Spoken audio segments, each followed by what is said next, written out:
It's December 9th, 1852, and another remarkable event is about to be uncovered by Arion, Rebecca, and Olly, the Retrospectors. Theirs not to reason why, theirs but to do and die has become a famous, often quoted, and equally often misquoted phrase about the importance of pressing on no matter what the task. And yeah, I always use it as our warm-up every week when we're recording. There used to be so many of us on this podcast.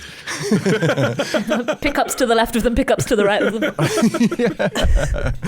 Yeah, but the birth of that phrase can be traced to today in history in 1854, when Alfred Tennyson first published his poem The Charge of the Light Brigade, which celebrates a brave group of chaps who were dutifully low on reasoning why and rather tragically high on doing and dying. Yeah, this was definitely the 19th century version of hot off the press, because the charge had happened on the 24th of October. 6 weeks later, the poem was out. It had been printed in the Examiner on this day. I mean, that was even more remarkable, given that Britons did not hear about the action until the 12th of November, due to the slow lines of communication in Crimea. So Tennyson read an account of the charge of the Light Brigade in the Times. It was written by an early war reporter called William Howard Russell, although he was more of a pro-British propagandist at the front, while he was staying at Farringford, his rented home on the Isle of Wight. And he started taking lots of walks. And as he did so, he would sort of hum and sing ideas for lyrics for a potential poem.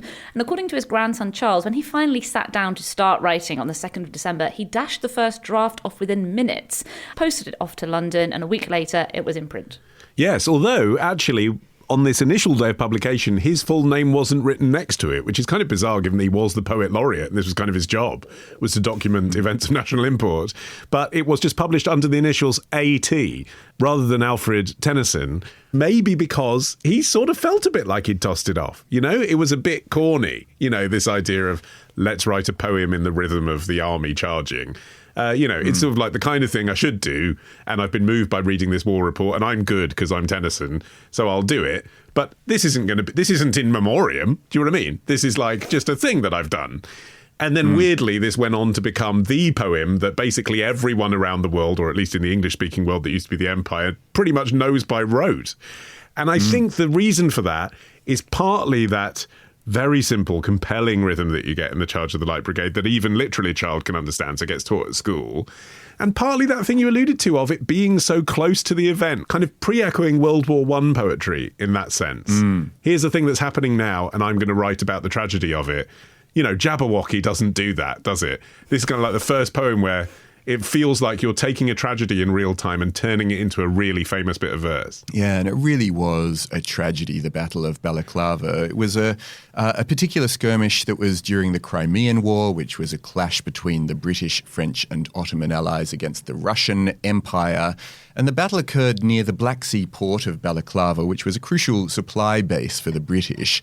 The Russians were aiming to disrupt this supply line by attacking Allied positions, and there were some moments of British success, including when a small force of Scottish infantry famously repelled a Russian cavalry charge, standing firm despite being heavily outnumbered. But the most famous part of the battle was this very tragic miscommunication when the Light Brigade, which was a force of 670 lightly armed cavalrymen, received orders that were ambiguous at best, that were telling them to attack Russian forces. But instead of targeting a retreating artillery position, they charged directly into a well-defended Russian artillery battery in a valley that was flanked by enemy forces. And despite their enormous courage and discipline that's conveyed in the poem, the attack was a total disaster. Around 110 men were killed, 160 were wounded, and nearly 400 horses were lost. And the charge kind of came to epitomise both the valour and futility, not just of this battle, but of the war in general. Yeah, and that phrase that you may recall from the poem, someone had blundered, kind of gets to the crux of both the tragedy and then the later controversy that would be played out backwards and forwards in the papers and in the courts afterwards over who actually was responsible for this fateful mistake.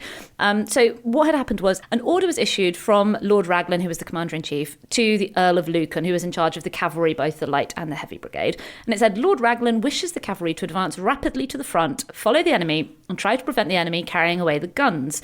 Troop horse artillery may accompany. French cavalry is on your left, immediate.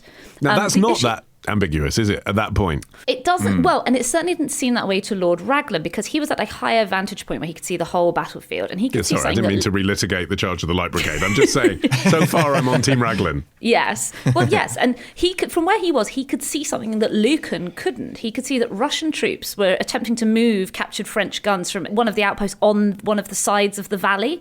And disrupting that kind of thing was a classic light cavalry action. You know, you went and you harassed people, you chased them off, etc. So that's what he wanted them to do. But Lucan had no idea what guns Raglan was talking about. He couldn't see them. He was down there, you know, sort of at the end of this valley. And so he asked the officer who had brought the order, Captain Louis Nolan, who kind of emerges as the blunderer in chief, I have to say, you know, what does he mean? And Captain Nolan sort of gestured disdainfully down the valley and said, "There, my lord, is your enemy. There are your guns." And Nolan was killed in the action, so we're not sure why or if he misunderstood and why he said that. But nonetheless, Lucan passed the order on to the Earl of Cardigan, who was the commander of the Light Brigade. He just took a deep breath and ordered his troopers to charge down that valley, even though they were soon obviously being cut up by the enemy on either side. It's some Chinese whispers, isn't it? It became Lord Raglan's orders are that the cavalry should attack immediately. Like suddenly all the nuance of why and how and, you know, take your time, all that's gone. And there is a sort of possible moment of redemption for Captain Nolan, because you know, off they all set, charging down the valley. Cardigan was leading the charge on his horse, Ronald. But as they got going, Nolan tried to ride out in front of Cardigan in what was probably an attempt to alert him to the mistake, but then he was killed by an artillery shell. And Cardigan, who did survive the charge, believed for the rest of his life that Nolan was actually just trying to lead the charge himself and snatch the glory. But also, we have to put this in the context of the Brits are in the Crimea because it's deemed to be the right thing to do to work alongside the French, the Ottoman, the Sardinians against the Russians. It's an allied action and it's strategic, you know, Sevastopol, just as it is these days. But it's not actually necessary. You know, for Britons back at home who have enjoyed 40 years without a significant war, which is a long time in British history, they're thinking, why are we sacrificing so many men in this war? And that's why, when the report of this incident came back, it was so very shocking. And of course, it wasn't just about the charge of the Light Brigade itself, which was basically a balls up. It was what happened afterwards, which was British troops are out there getting cholera and typhus because they don't have shelter, they don't have food, they don't have fuel, they weren't anticipating this. And people were reading about this as it's happening. I mean, not quite, because, you know, telegraphic communications weren't quite up to that, but within a few weeks of it happening, which was novel. Yeah, and I think you can also see why Tennyson so seized on this particular word of, you know, blunder, which appears in the poem as someone had blundered. It's not just useful because he can then rhyme it with the 600, but also this idea that, like, it's just this sort of low-level, unimportant, like, mini mistake that led to this massive amount of death and the ensnarement of British troops in this huge conflict. Yes. So this is, I mean, I think people say, like, oh, is it anti-war? Like, it clearly isn't anti-war, but it's definitely anti-blunder. Do you know what I mean? It's like, you know, it's saying, I'm a patriot. I'm the poet laureate. I'm going to celebrate our young men and how brave they are. Look at this incredible action that they took because someone made a mistake, and that shouldn't happen. It does glorify their sacrifice, but says that we should mourn their sacrifice as well. It's not celebratory. It's saying someone bungled, someone high up, and actually, as a patriot, I want to fix that.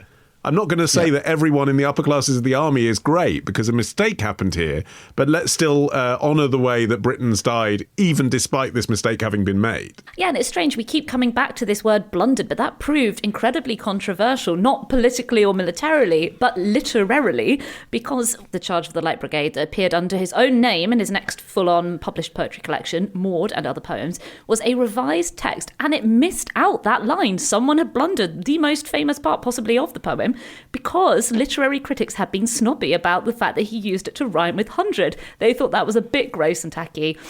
He was sort of briefly convinced by this point of view, and he expunged that bit. Luckily, he later thought better of it. He heard that the poem, the original version, was popular among the soldiers in the Crimea, and he had 1,000 pamphlet versions printed and sent out there to be distributed among the men on the front line. I'm not sure that's what I'd want to read as I go into fight. Here's what happened to the guys before you. Yeah. Got anything happier? here's what happened to the guys before you. Yeah. Got anything happier? Tomorrow. It's telling, by the way, that they did it at night, accompanied by 120 police officers.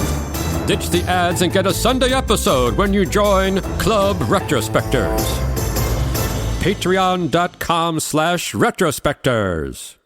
Hello, I'm Vaskar Sadulu, and I host the How To Academy podcast, a bi-weekly show exploring big ideas to transform our lives and the world. Our guests include Arthur Brooks on careers, Ruby Wax on mental health, Gabor Mate on trauma, Nicole LePera on healing your relationships, and many more. You'll also hear from iconic artists, politicians, and activists, including Naomi Klein, Gordon Brown, Anna Funder, and a whole host of other very impressive people. That's the How To Academy podcast, available bi-weekly wherever you listen.